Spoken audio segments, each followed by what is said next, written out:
Click on Create New.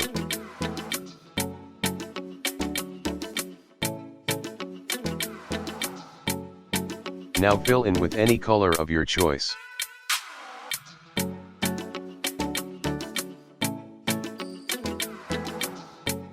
Select the text tool and type in your name.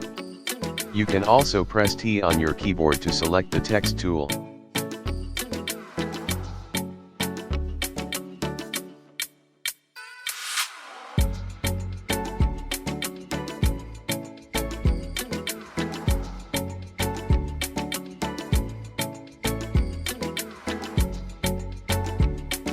Now go to blending options.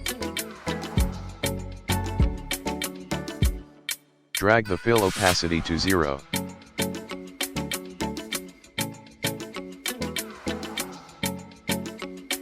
Now tick the stroke option. Pick any color. You can increase the size of the outline if you want to. I think this looks good. Thanks for watching this video. Please don't forget to subscribe and hit the like button.